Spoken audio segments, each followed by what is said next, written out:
ఎంపీలు ఎవరైతే మిగిలిన 11 మంది ఎంపీలు రాజ్యసభ ఎంపీలు ఉన్నారో వాళ్ళందరూ కూడా ఒకవేళ టీడీపీలోకి వెళ్ళో లేకపోతే బీజేపీలోకి వెళ్తే పార్టీ పరిస్థితి ఎట్లా ఉండబోతుంది ఏంటి సార్? 11 మంది ఎంపీలు మొత్తం కట్టకట్టుకోకపోయినా వైసీపీకి ఏం కాదు. ఎందుకంటే జగన్మోహన్ రెడ్డి బలం రాజ్యసభలో లేదు, జగన్మోహన్ రెడ్డి బలం లోక్సభలో లేదు, జగన్మోహన్ రెడ్డి బలం అసెంబ్లీలో ఫీల్డ్లో ఉంది. ఆయనకు బలమైన పట్టు ఉంది. కానీ వాళ్ళందరిలో ఉన్నటువంటి ఓటర్లుగా ఉంటారు. ఓటర్లకి జగన్ గారికి ఉన్నటువంటి శ్రేణులు, నిజాయితీగా మిమ్మల్ని రాజశేఖర్ గారు ప్రేమించే వాళ్ళని, తెలుగుదేశాన్ని వ్యతిరేకించే శ్రేణులు ఎవరవుతున్నారో వాళ్ళకు ఒక అనుమానం ఉంది, ఏదో జరుగుతుంది, మీకు మాకు మధ్య గ్యాప్ ఏర్పడింది, ఆ గ్యాప్ కారణం 1, 2, 3, 4 వీళ్ళే కారణం, అలాంటి వాళ్ళని పక్కన పెట్టండానో లేకపోతే అదనంగా చేర్చుకోమనే భావన కింద వచ్చేసింది. ఇదే జగన్ గారికి ప్రమాదం. 11 మంది ఎంపీలు పోయినా, ఇంకొక ఎంపీలు పోయినా, ఎమ్మెల్యేలు పోయినా ఆయనకేం కాదు. ఖచ్చితంగా ఆయనకి జనం ఉన్నారు, సపోర్ట్ ఉంది. ఆయనకున్న బలం జనం, ఆయనకున్న బలహీనత జనానికి తనకు మధ్య వారధిగా ఉన్నటువంటి శ్రేణులు అనుమానంతో ఉన్నారు. మీ పట్ల కాదు, మీకు వాళ్ళకి మధ్య ఉన్న వాళ్ళ పట్ల. దాన్ని పరిష్కరించకపోతే జగన్కి ప్రమాదం. అది పరిష్కరించేస్తే వీళ్ళు ఉన్నా లేకపోయినా పెద్ద పోతే కొంతకాలం అలజడి ఉంటుంది. 23 మంది ఎంపీలు పోయినప్పుడు ఏమైంది, రేపు ఓడిపోతే ఏమవుతుంది, అదేం కాదు. కానీ ఒక గ్యాప్ ఏదైతే శ్రేణుల్లో ఉందో ఆ గ్యాప్ని పరిష్కరించాలి. మీతో లాయల్టీ ఉన్న వాళ్ళని తప్ప కింద జరుగుతున్న పరిణామాలు పట్టించుకోకుండా ఇట్లాంటి వాళ్ళందరినీ ప్రోత్సహించారు, ఇప్పుడు వాళ్ళే పోతున్నారనే బాధ కార్యకర్తలు. ఈ రెండింటిని జగన్మోహన్ రెడ్డి గారు పరిష్కరించడమే ఆయనకున్న టాస్క్ తప్ప ఎమ్మెల్యేలు అటు అయితేనే పెద్ద ఏం కాదు. మనకు కనపడుతుంది కూడా, జగన్మోహన్ రెడ్డి గారు అందరికీ యాక్సెస్లో ఉండడు, రెగ్యులర్ టచ్లో ఉండడు, కొంతమందితోనే రెగ్యులర్గా సమీక్షలు చేస్తుంటాడు. ఎవరైనా కలిస్తే యథాలాపంగా ఏదో ఇష్యూ మీద కలిసేసి వెళ్ళిపోవడం, మళ్ళీ లాంగ్ రన్ వాళ్ళు కలిసేసి అంటే నిరంతరంగా కలవాల్సిన వ్యక్తులు ఒక పార్టీలో 2-3 రకాలు ఉంటారు. ఒకటి పార్టీ జిల్లా స్థాయి అధ్యక్షులు, ఇన్ఛార్జీలు, రాష్ట్ర స్థాయి కమిటీ. 2 స్పోక్స్ పర్సన్స్, పోయి చెప్పుకోవడానికి కానీ వారు ఇచ్చే మెసేజ్ ఆధారంగా మీడియాలో సమాజంలో వ్యక్తీకరించాలి. అట్లాంటి ప్లేస్లో ఉన్న రవిచంద్రారెడ్డి గారికి కూడా అందుబాటులో లేరా, పోయి నేరుగా తనకు తెలిసిన సత్యాన్ని అధ్యక్షుడు చెప్పుకునే వాతావరణం లేదా అనేది ఇప్పుడు అనుమానం వస్తుంది.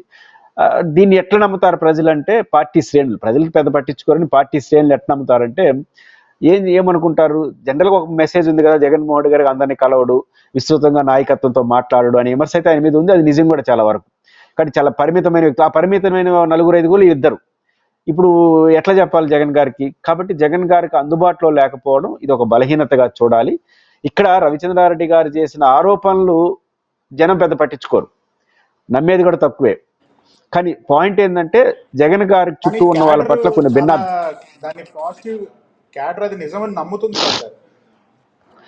ఇప్పుడు వైసీపీకి పెద్ద ప్రమాదం ఏంటంటే, రవిచంద్రారెడ్డి గారు చెప్పినట్టు విజయసాయి రెడ్డి గారు అలా చేస్తున్నాడా లేదా, రామకృష్ణారెడ్డి గారి పైన చేసిన విమర్శలు ఏవైతే ఉన్నాయో పరోక్షంగా, వాటిలో నిజానిజాల క్యాడర్ చూడట్లేదు.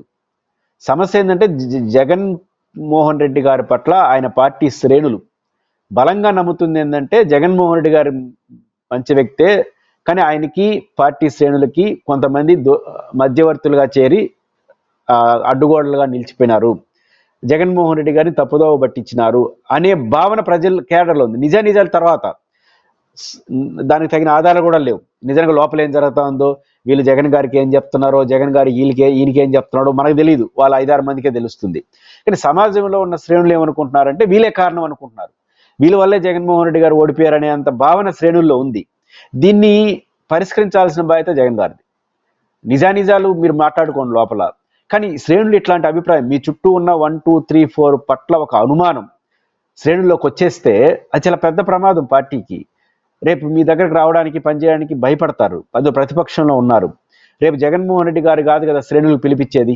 రేపు ధర్నా చేయండి, ఎల్లుండి ఆందోళన చేయండి అని ఎవరు పిలిపించాలి? విజయసాయి రెడ్డి గారు పిలిపియాలి, రామకృష్ణారెడ్డి గారు పిలిపియాలి, సుబ్బారెడ్డి గారు పిలిపియాలి. ఇట్లాంటి వాళ్ళు పిలిపియాలి. ఇట్లాంటి వాళ్ళు పిలిపించేటప్పుడు దాంట్లో కీలకమైన ఇద్దరు ఇట్లాంటి ఆరోపణలు ఎదుర్కొంటా మాట్లాడేదానికి వీళ్ళే కారణం అనే భావన శ్రేణుల్లో ఉంటే, రేపు వాళ్ళు ఇచ్చే పిలుపులు సక్సెస్ అవుతాయా?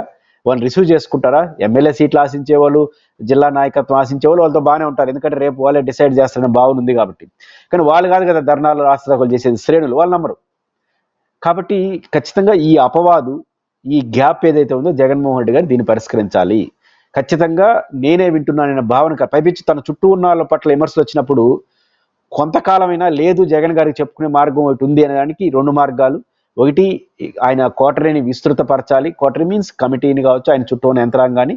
2, ఆయనే ముందుకు రావాలి. ఫస్ట్ ఆయనే ముందుకు రావాలి. ముందుకు వచ్చి మాట్లాడితే ఎస్ జగన్ గారిలో చేంజ్ వచ్చింది అనుకుంటారు. కొంత కోటరీ వేస్తే వీళ్ళ మీద విమర్శలు ఉన్నా పట్టించుకోరు. కాబట్టి ఖచ్చితంగా వైఎస్ఆర్ కాంగ్రెస్ పార్టీలో ఇప్పుడు మీరు చెప్పినట్టు దీని ఆధారంగా చేసుకుని తెలుగుదేశం పార్టీ కానీ వైసీపీని అభిమానించే వాళ్ళు కొంతమంది కానీ న్యూట్రల్ పర్సన్స్ కానీ వీడియోలు పెడుతున్నారు రవిచంద్రారెడ్డి అంటే ఎందుకు మాట్లాడని. దాని కింద కామెంట్లు చేస్తే 90% రవిచంద్రారెడ్డినే సమర్థిస్తున్నారు. అది ఆశ్చర్యం వేస్తుంది. ఇది ప్రమాదం. రవిచంద్రారెడ్డి గారిని చేసింది కరెక్ట్ అని ఆయన చేసిన ఆరోపణలు సమర్థిస్తున్నారు కదా, వాళ్ళకంత విషయం తెలిసి కాదు, వాళ్ళకు ఒక అపనమ్మకం ఉంది వీళ్ళే సమస్యకు కారణం అని. ఆ అపనమ్మకంతో వాళ్ళపైన ఎవరు ఎలాంటి విమర్శలు చేసినా దాన్ని కరెక్ట్ అనుకునేస్తున్నారు. ఇది ప్రమాదం. ఇది జగన్మోహన్ రెడ్డి గారు గుర్తించాలి. కాబట్టి ఈ మెసేజ్ కానీ ఎట్లే కంటిన్యూ అయితే వైసీపీకి చాలా పెను ప్రమాదం వస్తుంది. ఖచ్చితంగా వైసీపీ నాయకత్వం, ముఖ్యంగా జగన్మోహన్ రెడ్డి గారు ఖచ్చితంగా తాను ఒక అడుగు ముందుకేసి విస్తృతంగా జిల్లా స్థాయి నాయకులతో, జిల్లా స్థాయిలో మహా అంటే నియోజకవర్గానికి 10 మంది ఉంటే దాదాపు 175 అంటే ఒక 1750 మందో 2000 మందితో నెలకో 2 నెలలకు ఒకసారి కూర్చునే ఎసులుబాటు ఆయన కల్పించి కిందికి రావాలి. ఎందుకంటే ఈ అపవాదు ఉంది, దీన్ని క్లీన్ చేసేసేవాలి, నేను వింటున్నానని చెప్పాలి. దాంతోపాటు హెడ్ క్వార్టర్ని స్ట్రెంథన్ చేసుకునే క్రమంలో ఇంకొక 4-5 పెట్టుకోగలిగితే వాడికి పోని వాళ్ళు ఈడికి పోతారు, ఈడికి పోని వాళ్ళు ఆడికి పోతారు. మొత్తం మీద కరెక్ట్ సమాచారం వస్తే మీరు డైరెక్షన్ తీసుకోవచ్చు. ఖచ్చితంగా రవిచంద్రారెడ్డి సృష్టించింది ఈ అలజడి కార్యకర్తల్లో ఉన్న అనుమానాల్ని బలం చేకూర్చే విధంగా వచ్చింది. ఇది ఖచ్చితంగా వైసీపీ ఆత్మపరిశీలన చేసుకోవాలి. ప్రమాదంగా భావించాల్సింది. ఈ వ్యాఖ్యలు చేసిన వాళ్ళు రవిచంద్రారెడ్డి గారు అక్కడ వాళ్ళ వ్యాఖ్యలు చేయడాన్ని ఎవరు సమర్థించరు. సాక్షిలో మాట్లాడాడు, సంబంధం లేని వ్యక్తులతో మాట్లాడాడు అనే భావన అందరికీ ఉన్నా, కానీ ఎక్కడో ఒక చోట మన భావన ఏదో అంటారు పిల్లికి గంటగట్టేవాడు అని, అట్లా ఈయన గంటగట్టాడు అనే భావన కిందకు వచ్చేస్తే ఆ పార్టీకి చాలా ప్రమాదం. కాబట్టి జగన్మోహన్ రెడ్డి గారు ఖచ్చితంగా రవిచంద్రారెడ్డి గారి ఎపిసోడ్లో స్పందించాలి. ఖచ్చితంగా దీనిపైన స్పందించి ఖచ్చితమైన నిర్ణయాలు తీసుకొని ఒక భరోసా కలిగించులో ఈ గ్యాప్ ఉందో ఆ గ్యాప్ను తొలగించకపోతే ఇప్పుడు అలజడి అవుతుంది, రేపు అది సంక్షోభంగా మారే పరిస్థితి వస్తుంది.